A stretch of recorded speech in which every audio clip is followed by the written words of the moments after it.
India ने पाकिस्तान का totally इंतजाम कर चुके हैं।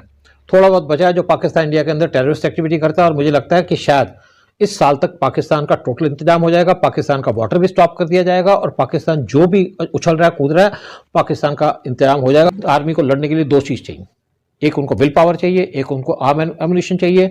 उस टाइम पे इंडियन आर्मी, इंडियन गवर्नमेंट के अंदर विल पावर थी, जिसकी वजह से चाइना को हम रोक सके। लेकिन इंडियन सोल्जर ने भी रिटेलिएट करके चाइना के 50 से ज़्यादा सोल्जर को मार दिया। उसके बाद इंडिया ने अपनी जो एक स्पेशल सीक्रेट फोर्स है यानी कि एसएफएफ, उसको लगा दिया, और ये जो सीक्रेट फोर्स है एसएफएफ, ये कंट्रोल में है रॉगे, और इसमें सारे के सारे ज़्यादातर लोग हैं वो हैं तिब्बतन। हेलो दोस्तों, स्वागत करता हूं आप सभी का आपके अपना यूट्यूब चैनल पलटवार पर। दोस्तों, बॉर्डर पर टेंशन जारी है। इस पर एक बात हमेशा हमारे जहन में आती है कि हमारा नंबर 1 दुश्मन कौन है, हमारा सबसे बड़ा दुश्मन कौन है, पाकिस्तान या चाइना। यही सवाल एक्स रॉ चीफ से पूछा गया, उन्होंने शानदार जवाब दिए। तो दोस्तों, वीडियो को पूरा देखें और वीडियो अच्छा लगे तो लाइक करें, शेयर करें, सब्सक्राइब करें। जय हिंद, जय भारत। सूद साहब, स्वागत है आपका हमारे चैनल पर। जी नमस्कार। सूद साहब, आज जो सिचुएशन आई है उस सिचुएशन में पाकिस्तान की तो ये औकात नहीं है कि भारत को वो कुछ नुकसान पहुंचा सके। तो इस दौर में बाह्य सुरक्षा को जब देखते हैं तो ऐसी कौन सी ताकतें बची हैं जो भारत को नुकसान पहुंचा सकती हैं? देखिए, वैसे तो इंडिया ने पाकिस्तान का टोटली इंतजाम कर चुके हैं। थोड़ा बहुत बचा है जो पाकिस्तान इंडिया के अंदर टेररिस्ट एक्टिविटी करता है, और मुझे लगता है कि शायद इस साल तक पाकिस्तान का टोटल इंतजाम हो जाएगा, पाकिस्तान का बॉर्डर भी स्टॉप कर दिया जाएगा, और पाकिस्तान जो भी उछल रहा है कूद रहा है, पाकिस्तान का इंतजाम हो जाएगा, क्योंकि पाकिस्तान टेररिस्ट एक्टिविटी से काम नहीं आ रहा। दूसरी तरफ इंडिया के अंदर जो हमारे डिफेंस मिनिस्टर थे जॉर्ज फर्नांडिस, उन्होंने 2008 में कहा था पार्लियामेंट के अंदर, जब वो डिफेंस मिनिस्टर नहीं थे, कि इंडिया का एनिमी नंबर 1 वो है चाइना। उसके बाद मुलायम सिंह यादव ने, उन्होंने 2011 में पार्लियामेंट के अंदर कहा, वो भी पुराने डिफेंस मिनिस्टर थे, कि चाइना इज एनिमी नंबर 1। उन्होंने 2015 में भी ये बात रिपीट की, और जब डोकलाम हुआ 2017 में, तो भी मुलायम सिंह ने कहा कि चाइना इज एनिमी नंबर 1। आज इंडियन गवर्नमेंट भी ये मानती है कि चाइना एनिमी नंबर 1 है, और क्योंकि चाइना इंडिया के अंदर इंटरनली भी इस टाइम पे डिस्टर्बेंस फैला रहा है। जहाँ तक हम चाइना की बात करें, चाइना इंडिया के बॉर्डर्स पे इंडिया को बार बार तंग करता रहा है इतने साल से। दूसरी बात, चाइना के जो कम्युनिस्ट हैं वो इंडिया के अंदर डिस्टर्बेंस फैलाते हैं, चाइना इंडिया के अंदर भी डिस्टर्बेंस फैलाने की कोशिश करता है, नॉर्थ ईस्ट की मिलिटेंसी में उसका इन्वॉल्वमेंट है। चाइना पाकिस्तान को एनकरेज करता है कि इंडिया के ऊपर कश्मीरी इशू उठाए, कि इंडिया के अंदर मिलिटेंट एक्टिविटी करे, और चाइना इस टाइम पे एक हेडेक तो बना हुआ है। जब चाइना ने तिब्बत पे कब्जा किया था, तो उस टाइम पे नेहरू को ये फील हो गया था कि चाइना इंडिया की तरफ बढ़ेगा, इंडिया को तंग करेगा। इसीलिए नेहरू किसी न किसी तरीके से कोशिश कर रहा था कि चाइना को किसी न किसी खुश किया जाए, ताकि चाइना की तरफ से कोई गड़बड़ ना हो। लेकिन चाइना फिर भी बाज नहीं आया। जब 1958 में चाइना ने क्लेम किया कि जो अरुणाचल प्रदेश है वो पार्ट है चाइना का, उसके बाद 1959 में चाइना ने कुछ एरिया जो अरुणाचल प्रदेश का था वो कब्जे में कर लिया। और आपने देखा कि कभी पिछले कुछ दिनों पहले यहाँ पे शोर मचा था, राहुल गांधी और कुछ लोगों ने, एनडीटीवी ने, उन्होंने कहा कि चाइना ने इंडिया के अरुणाचल प्रदेश में एक विलेज बना लिया।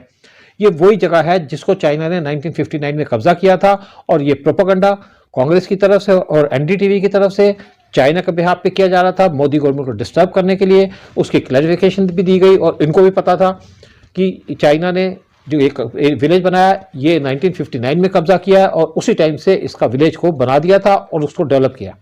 उसके बाद चाइना ने इंडिया के ऊपर अटैक किया 1962 में। हमारी फोर्सेस बिल्कुल तैयार नहीं थी, क्योंकि हमारे जो डिफेंस मिनिस्टर थे वो एक कम्युनिस्ट थे, और नेहरू का इस तरफ ध्यान नहीं था। नेहरू ने इंडिया के डिफेंस की तरफ कोई ख्याल नहीं किया, और जब वहाँ पे चाइना ने अटैक किया तो हमारे जो फोर्सेस थे उनको ठंडे वेदर के अंदर भी, वहाँ पे जब अक्टूबर का टाइम भी होता है तो 0 डिग्री का टेम्परेचर पहुँच जाता है लेह लद्दाख में या बाकी एरिया में, उनको सिर्फ अंगोला की शर्ट दिया, इस गर्म कपड़े। उसके बाद हर एक सोल्जर को उनको 10 गोलियाँ दी गई। आपने देखा होगा उस टाइम पे पिक्चर आई थी चाइना के ऊपर ही। और ये जो सोल्जर थे ज़्यादातर इनको पाकिस्तान के बॉर्डर से उठा करके चाइना के बॉर्डर पे ले गए थे। उनको ना एरिया का पता ना कुछ पता।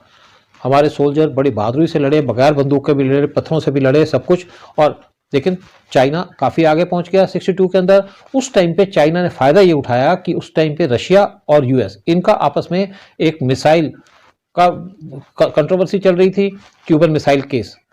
इसीलिए दोनों वहाँ बिजी थे, और जैसे ही इनको थोड़ा टाइम मिला तो यूएस ने अपनी फोर्सेस मेरीन्स और साथ में इक्विपमेंट भेजने शुरू कर दिए इंडिया के कलकत्ता पोर्ट पे। साथ में कुछ जो यूरोपियन कंट्रीज है उन्होंने भी सामान भेजना शुरू कर दिया और चाइना को यह समझ में आ गया कि अगर इंडियन फोर्सेस इनके पास आर्म्स एमुनिशन होंगे तो चाइना को यही लड़ सकते हैं। चाहे हमारी स्ट्रेंथ भी कम थी उस टाइम पे, ये था कि ना तो इंडिया ने अपनी एयरफोर्स यूज की, वो इसलिए नहीं यूज की कि उस टाइम पे अमेरिका ने इनसे कह दिया कि अपनी एयरफोर्स मत यूज करना क्योंकि चाइनीज एयरफोर्स ज्यादा स्ट्रांग है और चाइनीज कम्युनिस्ट के पास जो एयरफोर्स थी वो अमेरिकन एयरफोर्स थी जो उन्होंने वहां की पिछली गवर्नमेंट को लड़ने के लिए दी थी। हमारी आर्मी के पास आर्टिलरी नहीं थी, हमारी आर्मी के पास इनको सप्लाई लाइन नहीं थी, कैसे सामान भेजे। और इनको अगर सामान भेजा जाता था अरुणाचल प्रदेश के अंदर एयर ड्रॉप करके भेजा जाता था जिसमें से 10% सामान इनको मिलता था। इसलिए हम युद्ध जरूर हार गए। उस टाइम पे चाइना काफ़ी आगे बढ़ गया, तवांग पे चला गया, तेजपुर में आने वाला था, लेकिन चाइना एकदम रुक गया क्योंकि यूएस की फोर्सेस और बाकी यहाँ पे जो कंट्रीज का सामान आना शुरू हो गया। लेकिन चाइना ने अक्साई चीन को नहीं छोड़ा। उसके बाद भी चाइना बाज नहीं आया। इंडिया के जो बॉर्डर्स के ऊपर रेगुलरली इंक्रोचमेंट करता था। हर एक साल में चाइना इंडिया के बॉर्डर पे करीब 100 बारी इंक्रोचमेंट करता था, कभी किसी एरिया में कभी किसी एरिया में। इंडिया को तंग करता था। इंडिया चाइना को काउंटर नहीं कर पाता था क्योंकि चाइना ने अपने बॉर्डर की तरफ इंफ्रास्ट्रक्चर बनाना शुरू कर दिया। इंडिया ने इसलिए नहीं इंफ्रास्ट्रक्चर बनाया कि अगर इंफ्रास्ट्रक्चर बनाएंगे तो चाइना को बेनिफिट मिलेगा इंडिया के ऊपर अंदर दोबारा घुसने का। इवन जो हमारे डिफेंस मिनिस्टर थे एंटनी, 2012 में पार्लियामेंट के अंदर उन्होंने कहा कि अगर हम यहाँ इंफ्रास्ट्रक्चर बनाएंगे तो उससे चाइना को फायदा होगा और हमें नुकसान होगा। लेकिन उसके बाद भी चाइना जब बाज नहीं आ रहा था तो जब पीएम मोदी की गवर्नमेंट आई 2014 में तो पीएम मोदी ने अपनी पॉलिसी चेंज की। उन्होंने अपनी डिफेंस उसको स्ट्रांग करना शुरू कर दिया और जो इंडिया की पॉलिसी थी विस चाइना वो थी लोकेस्ट पॉलिसी, उसको चेंज करके एक्टिस्ट पॉलिसी बनाया, जिसकी वजह से चाइना को हर एक एरिया में काउंटर किया जाए, चाहे सी चाहे बॉर्डर के ऊपर। इंडिया ने आर्म्स एमुनिशन प्रोक्योर करने शुरू किए लेकिन चाइना फिर भी बाज नहीं आया। चाइना ने 2017 में डोकलाम के अंदर एक रोड बनाने की कोशिश की और ये इंडिया के लिए बड़ा स्ट्रेटेजिक एरिया था क्योंकि अगर चाइना वहाँ डोकलाम बनाता तो इंडिया का जो चिकन नेक है जिससे इंडिया और नॉर्थ ईस्ट सेपरेट होता है, वहाँ पे इंडिया एंडेंजर हो जाता क्योंकि ये जो डोकलाम पे रोड बनाने के बाद चाइनीज आर्टिलरी आर्टिलरी वो चिकन नेक को स्ट्राइक कर सकती थी और जो चिकन नेक है वो बनता है एक ट्राई सेक्शन है सिक्किम, भूटान और तिब्बत का। लेकिन इंडिया उस टाइम सक्सेस हो गया। 83 दिन के बाद चाइना ने वहां से विड्रॉ कर लिया। लेकिन उस टाइम इंडिया इतना स्ट्रांग नहीं था। इंडिया ने अपनी प्रोक्योरमेंट स्टार्ट ही की थी, कुछ इक्विपमेंट लिए थे, साथ में कुछ इक्विपमेंट ले रहे थे जो पाइपलाइन में थे। लेकिन आर्मी को लड़ने के लिए दो चीज़ चाहिए, एक उनको विल पावर चाहिए, एक उनको आर्म एमुनिशन चाहिए। उस टाइम पे इंडियन आर्मी, इंडियन गवर्नमेंट के अंदर विल पावर थी जिसकी वजह से चाइना को हम रोक सके। दोबारा से आप देखते हैं कि चाइना ने इस टाइम पे हमारे बॉर्डर के ऊपर दोबारा से तंग करना शुरू कर दिया। चाइना ने कोशिश की इंडिया के जो लद्दाख का एरिया वहां घुसने की, क्योंकि इंडिया ने उस टाइम पे यहाँ पे रोड्स बनाने शुरू कर दिए। इंडिया का पर्पस ये है कि लद्दाख में रोड बना करके हमारी जो आर्मी की सप्लाई लाइन है उसको स्ट्रेंथन कर सके। साथ में इंडिया अपना जो बॉर्डर है यानी कि अक्साई चीन है वहां तक भी रोड बना रहा था, लेकिन चाइना ने इनको रोकने की कोशिश की, इंडिया रुका नहीं।